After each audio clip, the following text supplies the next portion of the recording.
Κοντά μας λοιπόν είναι ο Σταύρος Καστερνάκης. Σταύρο, σε ευχαριστούμε που αποδέχτηκες την πρόσκλησή μας και είσαι κοντά μας και θα μας δώσεις τις πληροφορίες και τέλος πάντων θα μιλήσουμε για ένα πάρα πολύ σημαντικό θέμα που πραγματεύεται και η σειρά των επεισοδίων μας, το βαθύ ψαροντούφεκο, την βαθιά ελεύθερη κατάδυση. Πάπη μου, σε ευχαριστώ πάρα πολύ για την πρόσκληση και θα ήθελα και εγώ να σας συγχαρώ για τη δουλειά που έχετε κάνει στα επεισόδια. Και εγώ τα έχω παρακολουθήσει, είναι κάτι πολύ καινούριο στο χώρο και είναι πολύ μεγάλη μου χαρά όταν μου ήρθε η πρόσκλησή σας και η ευκαιρία αυτή να τα πούμε και να δώσω ό,τι πληροφορία μπορώ στο αντικείμενο, στο βαθύ ψαροντούφεκο. Ποια είναι η άποψή σου για το κυνήγι σε ζώνες κάτω των 30 και ίσως κάτω των 40 μέτρων που τώρα τελευταία παρατηρείται να ακολουθούν ένα μεγάλο μέρος των ψαροκυνηγών?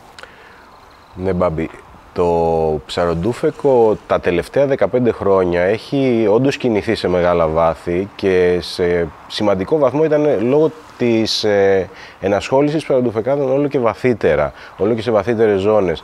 Οπότε αυτό το οποίο πριν 15 χρόνια δεν υπήρχε καθόλου στην νοοτροπία των Ελλήνων ψαροντουφεκάδων, δηλαδή το να πάω να χτυπήσω ένα ψάρι κάτω από 40, πλέον είναι κάτι το οποίο συμβαίνει, οι καλοί ψαροντουφεκάδες σε αυτές τις ζώνες βρίσκονται. Βέβαια αυτό έχει αλλάξει πάρα πολύ και τις παραμέτρους και τα πράγματα τα οποία πρέπει να έχουμε υπόψη μας πλέον όταν ασχολούμαστε με το ψαροντούφεκο, αν πρόκειται να είμαστε σε αυτές τις ζώνες. Πολύ ωραία. Πες μας τώρα σε παρακαλώ, ποιες είναι οι προϋποθέσεις που πρέπει να πληρεί κάποιος ψαροκυνηγός ο οποίος θέλει να κινηθεί στα βαθιά, θέλει να ψαρέψει στα βαθιά? Σίγουρα το βαθύ ψαροντούφεκο είναι πάρα πολύ απαιτητικό. Είναι πολύ απαιτητικό σε κάποιους τομείς. Ένας είναι σίγουρα η φυσική κατάσταση. Δηλαδή, όπως ξέρεις και εσύ σαν καθηγητής φυσικής αγωγής, η μυϊκή δύναμη αλλά και η αεροβική ικανότητα, το οποίο γυμνάζεται με τις κλασικές μεθόδους, δηλαδή με ένα τρέξιμο, με προπόνηση σε γυμναστήριο. Αυτό είναι απαραίτητο για να έχεις και την μυϊκή δύναμη για να μπορείς να κάνεις αυτές τις βουτιές. Έτσι, μην ξεχνάμε ότι μια βουτιά, το να κάνεις πεδιλιές μέχρι αυτά τα βάθη ή να γυρίσεις, η ανάδυση από μια τέτοια βουτιά απαιτεί κάποιο μυϊκό έργο. Οπότε εκεί χρειάζεται να έχουμε μια μυϊκή δύναμη και η καλή φυσική κατάσταση, η καλή αεροβική ικανότητα, όπως θα λέγαμε, σου δίνει τη δυνατότητα των επαναφορών σύντομα, δηλαδή μετά από μια βουτιά να μπορείς να είσαι έτοιμος να κάνεις την επόμενη και το να έχει διάρκεια στο ψάρεμα. Αυτό λοιπόν είναι η βάση, είναι το να έχουμε καλή φυσική κατάσταση. Ένα άλλο πάρα πολύ σημαντικό κομμάτι είναι η σωστή τεχνική και αυτό που θα έλεγα η εκπαίδευση. Δηλαδή, η σωστή εκτέλεση της βουτιάς στο βαθύ ψαροντούφεκο είναι μονόδρομος.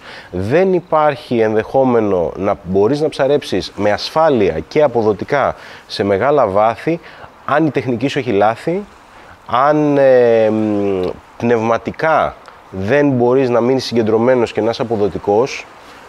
Ας πούμε, από τα πολύ εύκολα πράγματα που θα μπορούσαν να συμβούν είναι σε μεγάλο βάθος να συμβεί κάποιο λάθος, να καθυστερήσεις, να μπλεχτείς κάπου και να πανικοβληθείς. Αυτό σε μεσαία βάθη μπορούσες να το σώσεις, ας το πούμε, μπορούσες να το ξεπεράσεις. Σε μεγάλα βάθη θα έχεις πρόβλημα, θα οδηγήσει σε ένα κακό περιστατικό. Μετά, ο εξοπλισμός σίγουρα είναι πολύ πιο απαιτητικός. Δηλαδή, ο εξοπλισμός έρχεται να συμπληρώσει τις ικανότητες του δίτη και να μπορέσει να τον αφήσει να κάνει μια βουτιά στο 100% των δυνατοτήτων του, οπότε εκεί πρέπει και ο εξοπλισμός να είναι ο σωστός. Το τελευταίο κομμάτι είναι η ελαστικότητα. Η ελαστικότητα, από τη στιγμή που πρόκειται το σώμα μας να βρεθεί σε μεγάλα βάθη και να συμπιεστεί σε μεγάλες πιέσεις, πρέπει το σώμα μας να μπορεί αυτή την πίεση να τη δεχτεί. Λοιπόν, πρέπει να έχει ελαστικότητα. Αυτό γυμνάζεται με διατάσεις, έτσι, και γυμνάζεται και με προοδευτική εξοικείωση με το βάθος.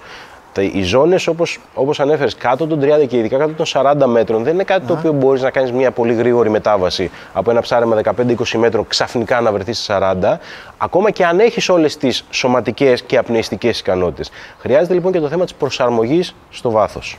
Πολύ ωραία, Σταύρο. Νομίζω ότι αυτό το θέμα το καλύψαμε αρκετά καλά. Ένα άλλο πρόβλημα που αντιμετωπίζει ένας ψαροκυνηγός όταν αρχίζει και βαθαίνει είναι η εξίσωση. Ενώ μπορεί να έχει τη δυνατότητα να απνεϊστικά να κινηθεί σε αυτό το βάθος, αυτό που τον εμποδίζει, αυτό που τον σταματάει και δεν τον αφήνει να πάει πιο κάτω, είναι η αδυναμία να εξισώσει σε αυτά τα βάθη. Πες μας λίγο για τους τρόπους, για τις τεχνικές και γενικά για τα σημεία τα οποία πρέπει να προσέξει κάποιος για να πετύχει να εξισώσει όταν ψαρεύει βαθιά. Ναι, αυτό είναι όντως ένα από τα κύρια θέματα, γιατί σε αυτές τις ζώνες όλοι οι ψαροντουφεκάδες, όλοι οι ψαροκυνηγοί φτάνουν σε βαθμό συμπίεσης. Έτσι, η πίεση είναι κάτι απόλυτο από τη στιγμή που θα ψαρέψει στα 40 μέτρα, το σώμα σου θα δεχτεί αυτή την πίεση. Εκεί λοιπόν φτάνεις σε βαθμό συμπίεσης, όπου πλέον η κλασική εξίσωση που μπορεί να δουλέψει στα 10 μέτρα, το ότι φυσάω, κλείνω τη μύτη και εξισώνουν τα αυτιά μου, δεν θα δουλέψει.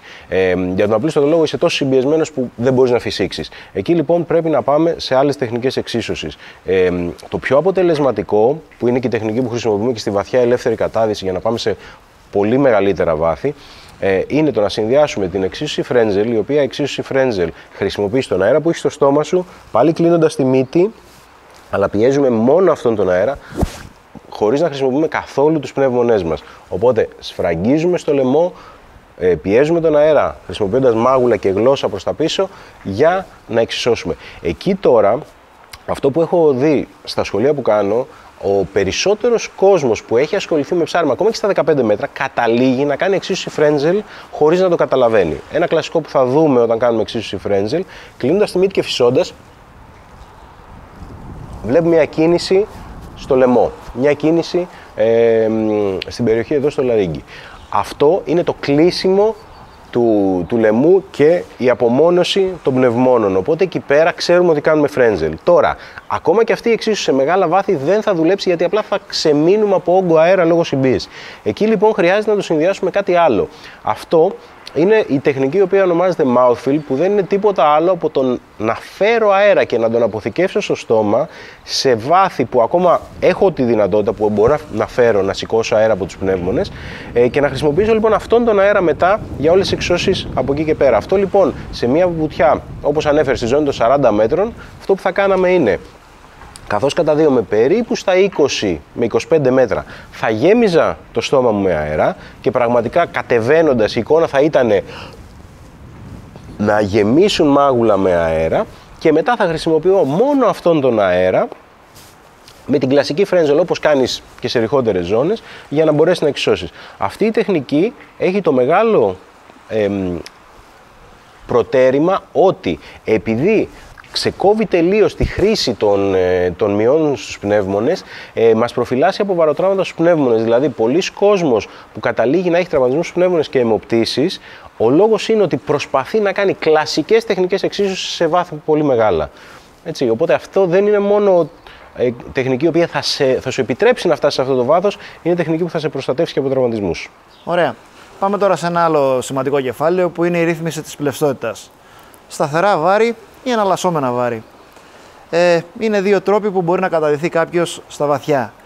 Πες μας λίγο κάποια πράγματα για τις δύο αυτές τεχνικές, τα πλεονεκτήματα και τα μειονεκτήματα τέλος πάντων που έχει η καθεμία από αυτές. Σε αυτό το τομέα η επιλογή του ψαρέματος με εναλλασσόμενα βάρη ή σταθερά είναι κάτι το οποίο συζητιέται στον χώρο του ψαροντούφεκου πάρα πολύ. Εγώ προσωπικά χρησιμοποιώ και τις δύο τεχνικές στο ψάρεμα.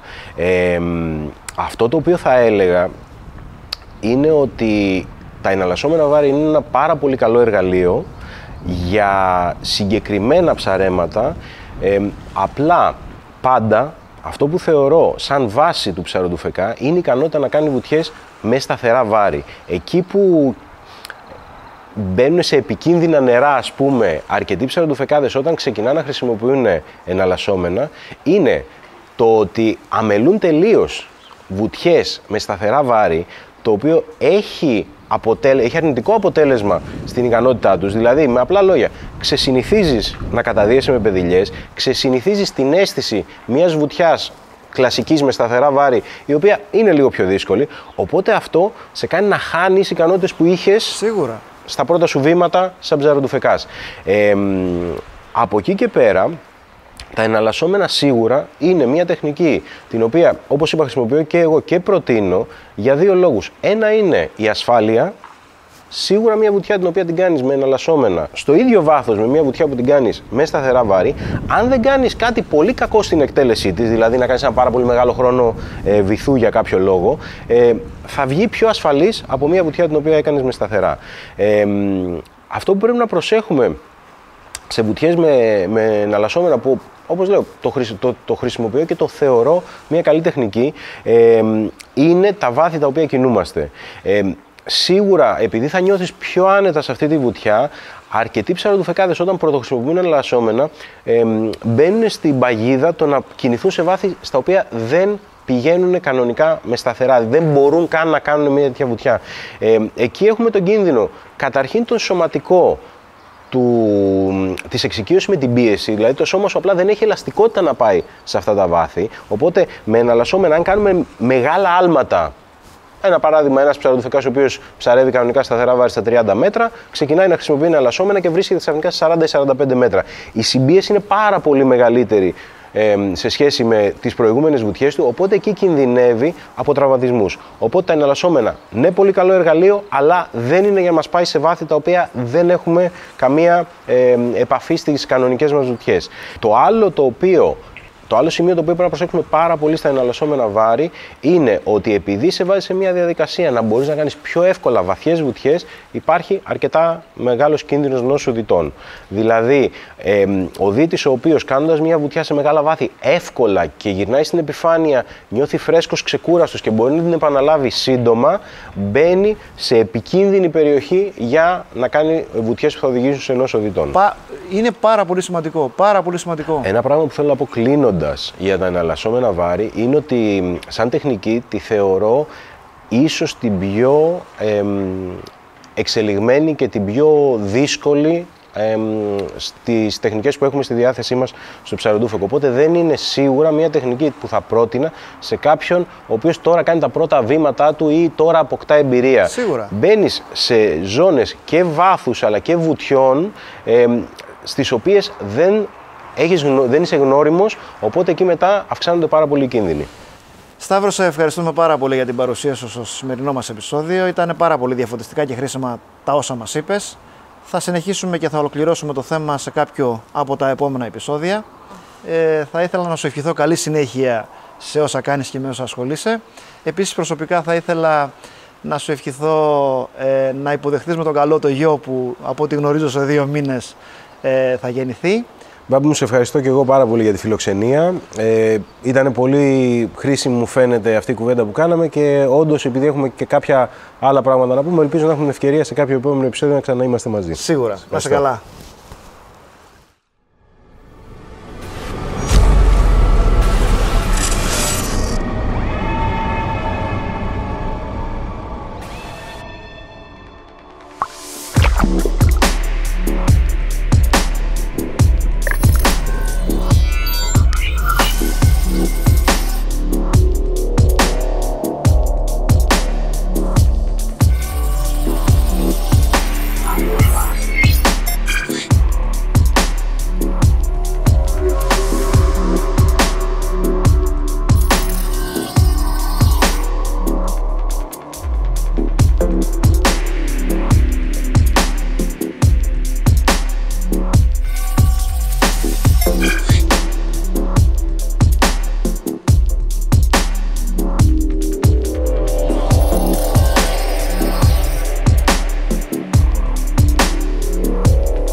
τι έχουμε εδώ?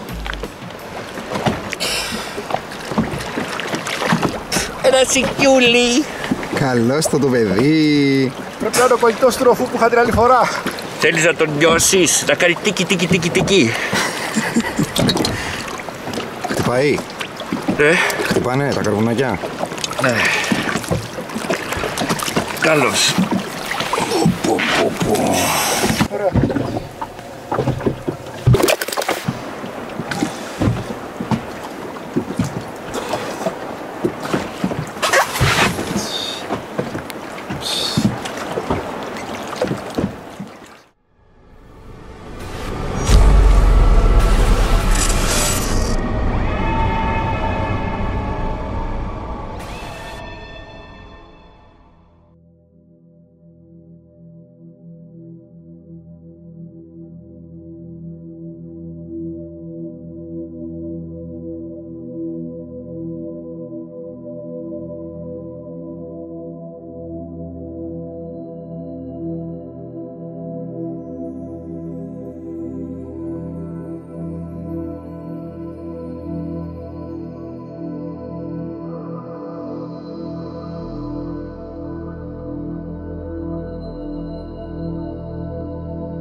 Δημήτρη, τις προάλλες με τρέλανε η αλλεργία πάλι. Κάθε χρόνο το ίδιο πρόβλημα. Μπορείς λίγο να μας περιγράψεις τι είναι η αλλεργία? Λέγοντας αλλεργία, εννοούμε την υπερβολική αντίδραση του ανοσοποιητικού μας συστήματος σε ουσίες οι οποίες υπό φυσιολογικές συνθήκες δεν είναι επικίνδυνες ή βλαβερές για αυτόν. Αυτές τις ουσίες τις λέμε αλλεργιογόνα. Ωραία. Θα μπορούσες να μας αναφέρεις τα πιο συχνά αλλεργιογόνα? Τα αλλεργιογόνα χωρίζονται σε δύο μεγάλες κατηγορίες: τα περιβαλλοντικά αλλεργιογόνα και τα τροφικά. Στη δεύτερη κατηγορία τα πιο συχνά είναι τα γαλακτοκομικά προϊόντα, κάποιοι ξηροί καρποί, είναι τα οστρακοειδή, είναι η ντομάτα, η φράουλα, καμιά φορά η σοκολάτα, ενώ στα περιβαλλοντικά έχουμε να αναφέρουμε τα ακάρεα του σπιτιού, που είναι ένα πολύ συχνό αλλεργιογόνο, είναι οι τρίχες και τα επιθύλια των αγαπημένων μας κατοικίδιων, του σκύλου και της γάτας, είναι τα αγροστόδη, δηλαδή τα χόρτα, η βλάστηση, το περδικάκι, η ελιά, η γύρις από πάρα πολλά φυτά και λουλούδια τα οποία ανθίζουν. Ωραία. Πες μου λίγο, σε παρακαλώ, τι συμβαίνει όταν έχουμε αλλεργική ρινίτιδα? Με το που θα έρθει σε επαφή το αλλεργιογόνο με το βλενογόνο μας, ο βλενογόνος μας λοιπόν απαντά με μια υπερβολική αντίδραση, ερεθίζεται, εμφανίζει φλεγμονή, πρίξιμο και αυτό σαν σύμπτωμα μας προκαλεί έντονο μπούκωμα, η μύτη μας κλείνει, έχει καταρροή, αυτό σημαίνει ότι τρέχουν μιξούλες οι οποίες συνήθως είναι λεπτόρευστες, υδαρείς και πάρα πολλές, είτε τρέχουν μπροστά και βγαίνουν από το μπροστά μέρος της μύτης, είτε κυλάνε προς τα πίσω στο λαιμό μας και τις καταπίνουμε, τόσο που αναρωτιόμαστε πού βρέθηκε τόσο πολύ νερό που τρέχει από τη μύτη μας. Έχουμε απανωτά φτερνίσματα, τα μάτια μας μπορεί να μας τσούζουν και είναι κόκκινα, μπορεί να υπάρχει βήχας και μπορεί να υπάρχει και δύσπνοια, γιατί οι βρόγχοι μας συστέλλονται, συσπώνται και έτσι έχουμε ένα αίσθημα ότι δεν μας φτάνει ο αέρας. Μα εγώ, εσύ Δημήτρη, δεν ήμουν ποτέ αλλεργικός. Πώς άρχισα ξαφνικά να εμφανίζω τέτοια συμπτώματα? Πολύ σωστή ερώτηση και πολύ συχνή, Δημήτρη. Πραγματικά η αλλεργία είναι κάτι με το οποίο δεν γεννιόμαστε.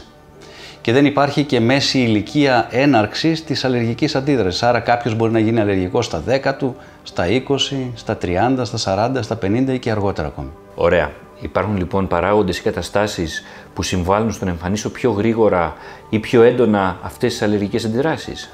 Βέβαια, και σαν τέτοιους παράγοντες μπορώ να σου αναφέρω τις λοιμώξεις, ιδιαίτερα του ανώτερου αναπνευστικού μας συστήματος, όπως είναι ένα συνάχη, μια ιγμωρίτιδα. Μπορεί να είναι οι καιρικές συνθήκες, όταν εκτεθούμε απότομα σε εναλλαγές θερμοκρασίας, ιδιαίτερα στον κρύο αέρα, σε υγρασία. Επίσης, η ατμοσφαιρική ρύπανση έχει πολύ σπουδαίο ρόλο στο να εμφανίσουμε σταδιακά μια αλλεργική αντίδραση. Η διατροφή, όχι τόσο εννοώντας εδώ τα τροφικά αλλεργιογόνα, αλλά με το γεγονός ότι η διατροφή μας έχει αρχίσει πια να αλλάζει με τα χρόνια, έχει πάρα πολλά συντηρητικά, χημικά πρόσθετα, τα γνωστά μας τα οποία μπορούν να προκαλέσουν τέτοιες αλλεργικές αντιδράσεις. Άλλες χημικές ουσίες γύρω μας, στο νοικοκυριό μας, την καθαριότητα του σπιτιού μας, το κάπνισμα και ειδικά το παθητικό κάπνισμα ακόμη σε ανθρώπους που δεν καπνίζουν, αλλά και παράγοντες ψυχολογικοί, όπως είναι το έντονο στρες, ο θυμός, η αγωνία, η υπερένταση, μπορεί και αυτά να συμβάλλουν στην εμφάνιση μιας αλλεργικής αντίδρασης. Δημήτρη, υπάρχει τρόπος να βρει κάποιος σε τι είναι αλλεργικός? Και αφού διαπιστωθεί σε τι είμαι αλλεργικός, μπορώ να απαλλαγώ οριστικά από την αλλεργία? Υπάρχει και ο τρόπος αυτός είναι πάντοτε εργαστηριακός. Βέβαια είναι τα γνωστά αλλεργικά τεστ, τα οποία διακρίνονται στα δερματικά αλλεργικά τεστ νιγμού. Τι σημαίνει αυτό? Ότι παίρνουμε μία καρφιτσούλα, ο γιατρός που ελέγχει την αλλεργία, τσιμπάει το δέρμα και στο σημείο αυτό του νιγμού, του τσιμπήματος, βάζει σταγονίτσες από διάφορα αλλεργιογόνα που υπάρχουν γύρω μας. Μελετάει λοιπόν την αντίδραση του δέρματος μας πάνω στο σημείο εκείνο που έχει τοποθετηθεί η σταγόνα μετά από κάποια ώρα και έτσι διαπιστώνεται αν είμαστε ή δεν είμαστε αλλεργικοί σε αυτή την ουσία. Και υπάρχει και μια άλλη νεότερη μέθοδος που λέγεται RAST, η οποία βασίζεται σε ανίχνευση, παίρνει μια μικρή ποσότητα αίματος πάλι ο γιατρός, τα στέλνει στο εργαστήριο και με ραδιοϊσοτοπική ανάλυση βλέπουμε ακριβώς σε ποιες ουσίες μπορεί να είμαστε αλλεργικοί. Η αλήθεια είναι ότι η πιθανότητα να φύγει μόνη της η αλλεργία, είτε με κάποια θεραπευτική αγωγή συντηρητικά, είναι μάλλον απίθανη. Υπάρχει όμως σήμερα η δυνατότητα να κάνει κανείς τη θεραπεία απευαισθητοποίησης, πράγμα που σημαίνει ότι μπορείς να πάρεις το αλλεργιογόνο στο οποίο ο οργανισμός σου είναι ευαίσθητο σε μικρές δόσεις, σε τακτά χρονικά διαστήματα, είτε σε ενέσιμη μορφή, είτε σε χάπια ή σταγόνες από το στόμα και μετά από 3 έως 5 χρόνια να πάψεις να είσαι αλλεργικός στην ουσία αυτή. Αυτή η θεραπεία απευαισθητοποίησης μπορεί να σε απαλλάξει οριστικά από την αλλεργική σου κατάσταση. Ένας αλλεργικός λοιπόν, πώς μπορεί να ανακουφιστεί από τα συμπτώματά του?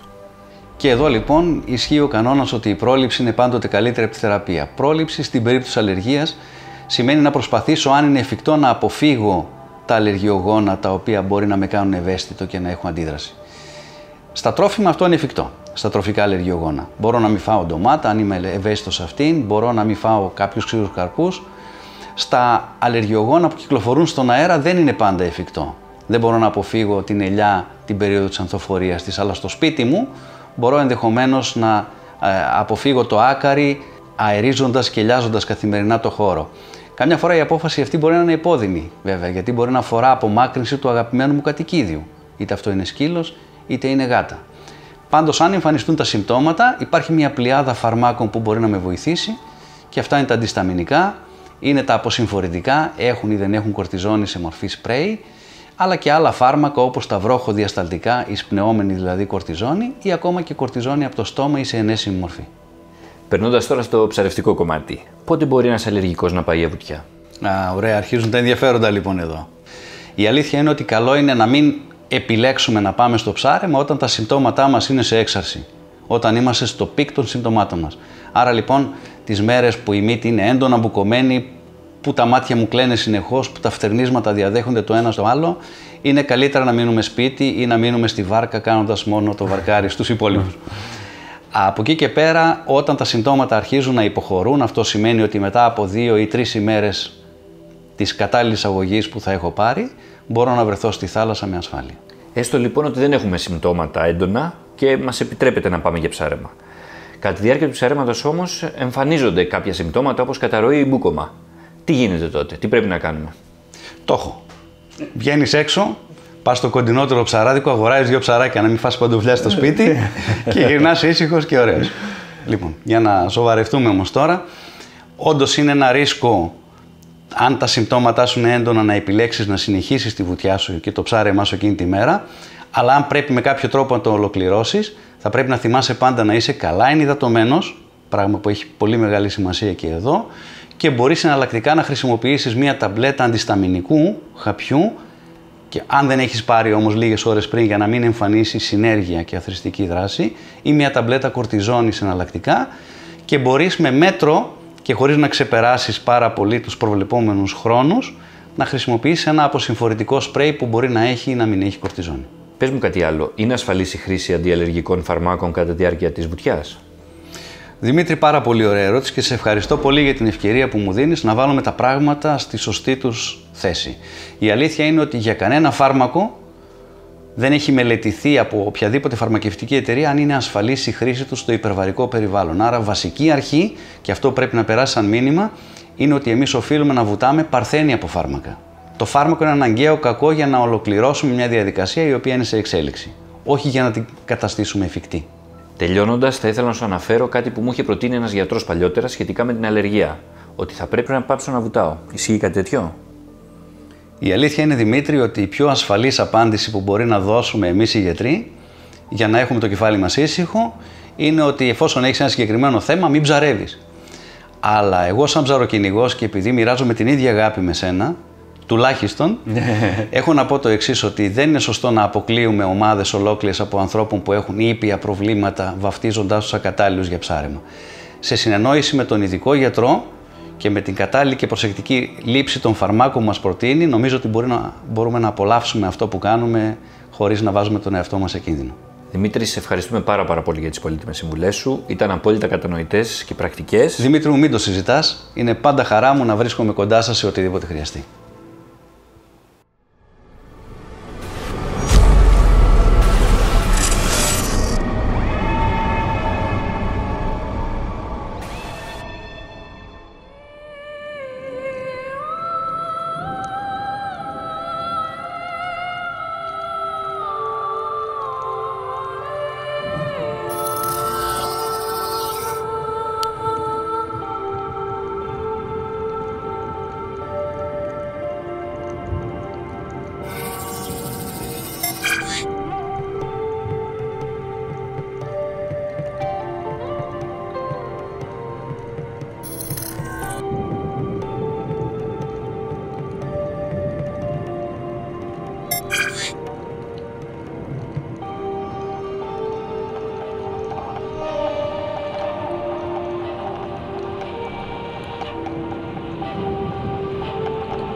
Είναι γεγονός πλέον ότι στο σύγχρονο ψαροντούφεκο το βυθόμετρο, GPS ή ακόμα καλύτερα ανιχνευτής ψαριών, το fish finder που λέμε, αποτελεί ένα από τα κυριότερα και τα πιο χρήσιμα κομμάτια του εξοπλισμού του σκάφους μας.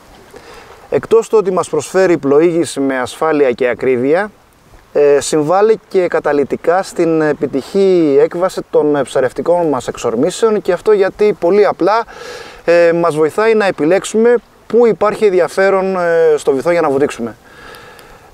Τα συγκεκριμένα λοιπόν όργανα έρχονται να μας βοηθήσουν να βρούμε όλα αυτά τα πολυπόθητα κομμάτια, τα ξεκομμένα κομμάτια τα οποία κρατάνε τα ψάρια που μας ενδιαφέρουν, όπως είναι κάποιο μονόπετρο, κάποιες ξέρες, κάποιοι πάγκοι μεσοπέλαγοι, ναυάγια, και αυτό γιατί μας δίνουν όλες τις απαραίτητες λεπτομέρειες και πληροφορίες που χρειάζονται να ξέρουμε τόσο για τη σύσταση του βυθού, τόσο και για τα θυράματα που υπάρχουν στο συγκεκριμένο σημείο, και για το μέγεθος των θυραμάτων και για τον αριθμό, αλλά και για το είδος πολλές φορές. Βέβαια η αλήθεια είναι ότι επικρατεί πάρα πολύ μεγάλη δυσπιστία ανάμεσα στους ερασιτέχνες αλληλείς και γίνεται πάρα πολύ μεγάλη συζήτηση σχετικά με την αξιοπιστία των συγκεκριμένων μηχανημάτων, παρότι είναι και τελευταίας γενιάς και αρκετά εξελιγμένα. Όμως νομίζω ότι για μας τους ψαροντουφεκάδες τα πράγματα είναι πολύ απλά, γιατί βλέπουμε κάτι στην οθόνη, βουτάμε, διαπιστώνουμε αν αυτό αληθεύει. Και επίσης μπορούμε στο μέλλον την ίδια εικόνα που θα ξαναδούμε στην οθόνη να γνωρίζουμε και να καταλάβουμε τι είναι αυτό ακριβώς το οποίο υπάρχει στο βυθό. Πάμε λοιπόν να δούμε καταρχάς πώς επιλέγουμε το σωστό μηχάνημα που ανταποκρίνεται στις απαιτήσεις μας, και στη συνέχεια πώς το χρησιμοποιούμε και ποιες είναι οι λειτουργίες οι οποίες μας αφορούν. Το συγκεκριμένο λοιπόν βυθόμετρο είναι της Furuno, είναι το μοντέλο GP1870F και είναι combo, δηλαδή είναι και GPS και βυθόμετρο μαζί, και έχει οθόνη 7 inch on. Ξεκινάμε από την πρώτη οθόνη, από την οθόνη GPS plotter. Εδώ έχουμε βάλει τον αναλυτικό βυθομετρικό χάρτη της Furuno, τον CMAP 4D, που μας παρέχει όλες τις πληροφορίες οι οποίες είναι απαραίτητα με λεπτομέρεια, όπως παράδειγμα βάθη, ξέρες, ναυάγια, λιμάνια κτλ. Έχει αρκετά μεγάλη μνήμη, χωράει περίπου 30.000 στίγματα και πορείες. Είναι τελευταίας γενιάς και ανταποκρίνεται άριστα στις δικές μας ανάγκες και απαιτήσεις σαν ψαροντουφεκάδες. Επίσης είναι αξιόπιστο, είναι εύκολο στη χρήση του και είναι και εύκολο στην εκμάθηση των βασικών του λειτουργιών. Δεν απαιτεί δηλαδή ατέλειωτες ώρες για να κατανοήσεις τι είναι αυτό που βλέπεις στην οθόνη κάθε φορά, κυρίως όσον αφορά την ανίχνευση βυθού. Βλέπουμε λοιπόν εδώ ότι μπορούμε, εκτός από το να δούμε GPS, μπορούμε να έχουμε και τη διπλή οθόνη που είναι GPS και βυθόμετρο, ή να έχουμε μόνο βυθόμετρο. Αυτές είναι περίπου οι τρεις βασικές λειτουργίες τις οποίες εμείς χρησιμοποιούμε. Για να λειτουργήσει βέβαια σωστά ένα βυθόμετρο χρειάζεται και οπωσδήποτε ένα σωστό μάτι, τον αισθητήρα που λέμε. Ο δικός μας είναι ένας αισθητήρας της Airmar, το μοντέλο το P66, το οποίο είναι 600W. Να πούμε δύο λόγια πώς λειτουργεί ένας αισθητήρας. Εκπέμπει προς το βυθό ένα ηχητικό σήμα, το οποίο ταξιδεύει σε μορφή κόνου. Η πάνω γωνία του κόνου είναι ο αισθητήρας, η βάση του κόνου είναι ο βυθός ο οποίος ανιχνεύει. Φτάνουν λοιπόν τα ηχητικά σήματα στο βυθό και επιστρέφουν προς τα πάνω, ο αισθητήρας τα λαμβάνει και τα στέλνει πάλι πίσω στο βυθόμετρο, τα οποία τα αναλύει, τα αποκωδικοποιεί και μας δίνει την εικόνα την οποία βλέπουμε εμείς. Ο συγκεκριμένος αισθητήρας λοιπόν έχει γωνία εκπομπής, 11 μοίρες όταν λειτουργεί το μηχάνημα στα 200 kHz στην υψηλή συχνότητα και 45 μοίρες όταν το μηχάνημα λειτουργεί στη χαμηλή συχνότητα στα 50 kHz. Παραδείγματος χάρη, όταν είμαστε συντονισμένοι στα 200 kHz, όταν έχουμε συχνότητα εκπομπής 200 kHz υψηλή, στα 30 μέτρα η βάση του κόνου έχει μία διάμετρο η οποία είναι περίπου 6 μέτρα, είναι σχεδόν 6 μέτρα, για να μπορέσουμε να καταλάβουμε τέλος πάντων πόσο είναι το κομμάτι του βυθού το οποίο βλέπουμε με τη συχνότητα αυτή. Βέβαια κάτι πάρα πολύ σημαντικό είναι και η τοποθέτησή του. Ένας αισθητήρας για να αποδώσει σωστά και να διαβάσει σωστά πρέπει να τοποθετηθεί στο κατάλληλο σημείο στο σκάφος, συνήθως στον καθρέφτη το τοποθετούμε, και θα πρέπει να είναι στο σωστό σημείο με σωστή κλίση για να έχουμε και την κατάλληλη και σωστή απεικόνιση και του βυθού και των ψαριών και γενικότερα των στόχων των οποίων ψάχνουμε. Αφού λοιπόν τελειώσουμε με την τοποθέτηση και την εγκατάσταση, το αμέσως επόμενο βήμα είναι οι ρυθμίσεις. Οι σωστές ρυθμίσεις είναι πολύ σημαντικές για να μπορέσει να μας δώσει το μηχάνημα αυτό που ζητάμε. Για να ανταποκριθεί λοιπόν στις ανάγκες μας και στις προσωπικές μας απαιτήσεις. Οι οποίες βέβαια είναι ανάλογες και με το είδος και τον τρόπο που ψαρεύουμε.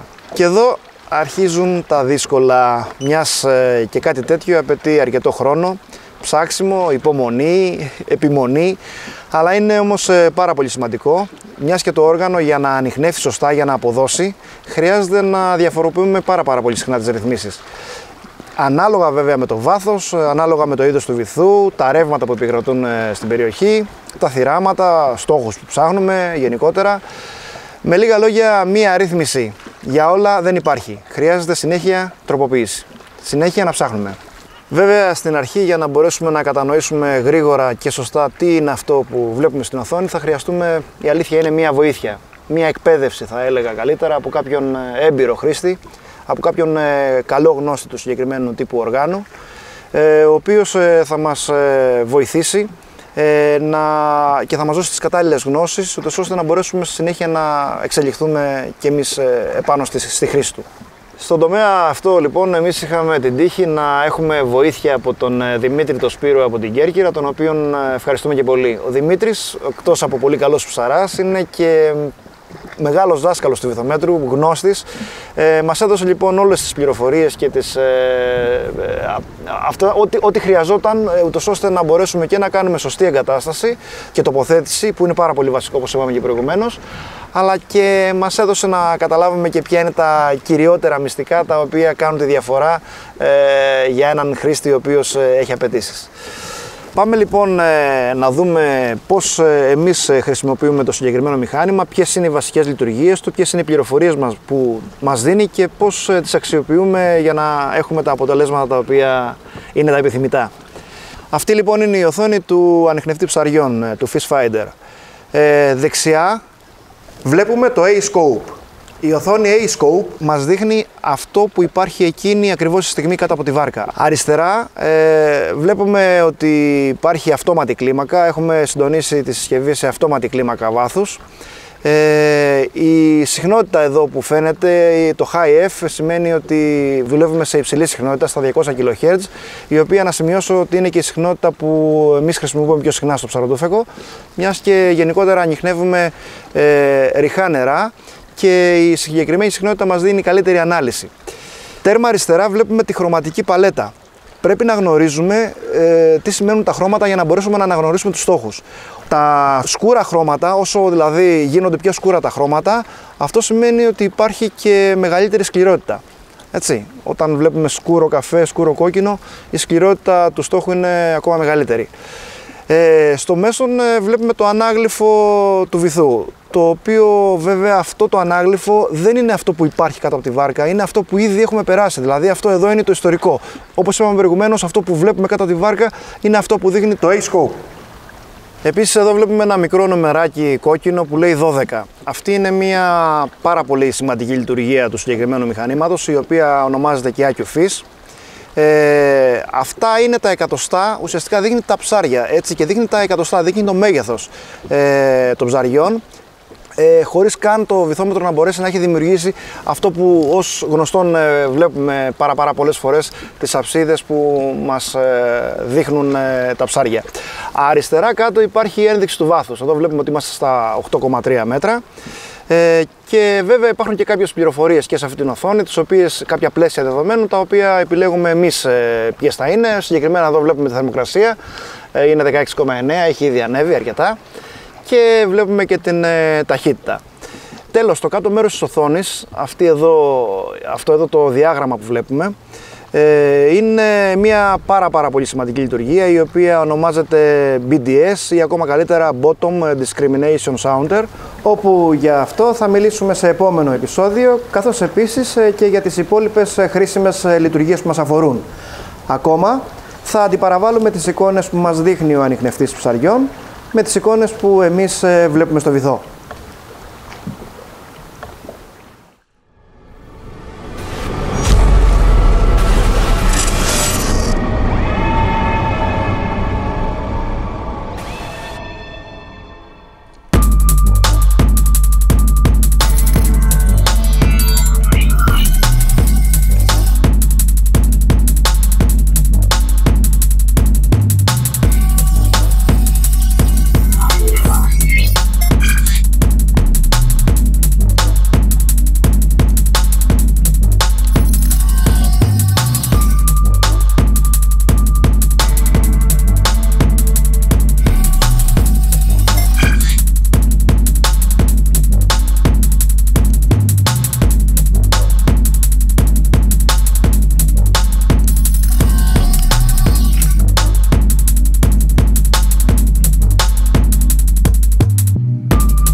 Και το τρίτο επεισόδιο λοιπόν έφτασε στο τέλος του.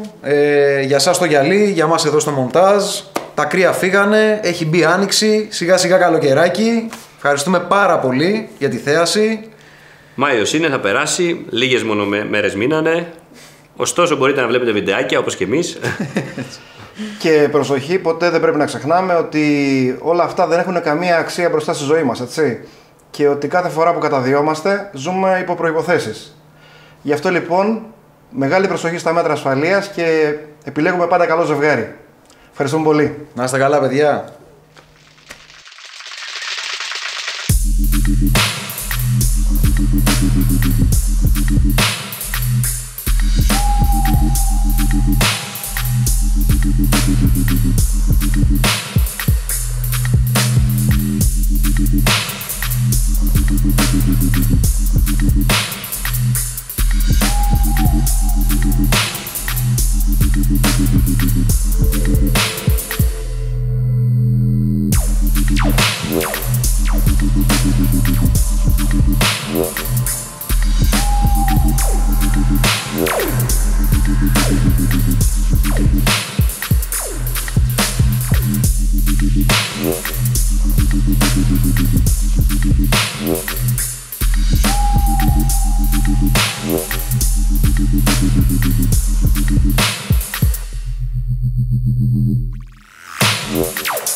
Τα λέμε στο επόμενο επεισόδιο, ολοκληρώνοντας. Θα έχεις γαμίσει. Καλά δεν τα πάρε μαλάκα μέχρι να σου. Εντάξει. Περιμένει ο άνθρωπος να του δώσει πάντα να απαντήσει και κάθεται εκεί. Ναι, Ναι, βάλε το. ας τον πάμε, γεννήθηκε. Τρέχω. Και θα φύγει. Λοιπόν, πάμε. Έτοιμος. Ωραία. 3, 2, Βαθές, στο βαθύ. Πάμε ρε. 2. Ανάσα, μπαμπή. Έτοιμος. Ναι. Έτσι πάμε, κύριε. Θέλεις να κάνω έτσι. Για σκύψε λίγο. Όπα. Κάτσε. Οκ. Γράφος. Ωραία. Υπάρχουν λοιπόν. 3. Τι έγινε, ρε? 2. Κοιτάξτε. 1. Σηκωθεί, πέρασε έξω. Διόφωνα. Απουσία. Με υπογραφή γονέα. Ξέρεις που ήρθες. Είσαι σοβαρός. Πώς να του πω αλλιώς. Κατά τη διάρκεια του ψέραματος. Να σου πούμε, είναι άμεσα. Πάμε. Ποιος ήταν εσύ? Εγώ μιλάω. Τι ακριβώς συμβαίνει όταν έχουμε αλλεργική ρινίτιδα? Πάλι. Γκάγκα. Τι ακριβώς σε κάνει. Εσείς που κοίτα να δεις. Πώς κόλλα. Στο να έρθει. Και άρχισε αυτό. Πώς δεν το έχει. Κεφαλικό. Κάτι, πώς το είχα πει, μάνα, τη φράση, κάτσε. Τελειώνοντας θα... Τέλος. Σε ευχαριστούμε, συγγνώμη, πάμε ξαναπάμε. Μη λες και σου πετάξει ένα δώρο κάτω από το δέντρο. Γύρω ρε μαλάκα. Δεν μπορώ ρε μαλάκα. Με γράφεις μια ώρα, τελείω. Χαμήλω στα αυτοκίνητα σου, μην είσαι συνέχεια έτσι. Χαλαρός. Ακούς. Το GP 18 είναι. Άμα δεν μπορεί να διαβάσει κιόλας. Να σε βάλω το καγί εσύ, αφήγουμε από εδώ πέρα σε 2 μέρες το χρόνο τους, ώστε να μπορέσουμε να έχουμε τέλος πάντων μαλακίες, λέω. Ηχητικό πίσω προς τα πίσω το σήμα, το οποίο το λαμβάνει πάλι ο αισθητήρας, το αναλύει και το... Ναι. Ξέρεις τι μου θύμισε. Κάτσε, το έχω. Που δημιουργείται από τον κόνο, η γωνία του αισθητήρα λοιπόν. Ο αισθητήρας μάλλον εκπέμπει σε γωνία 45. Τι είπανε και όταν μετά φτέλανε όταν αυτοί δεν είπανε εκεί. Ναι. Αυτό. Άλλη πρόταση τώρα. Η βάση του κόνου φτάνει στο βυθό. Τίποτα. Τραχανάς. Κάνω σαρδάμ ρε μαλάκα. Δηλαδή μου φεύγουν. Αυτό δηλαδή εκεί το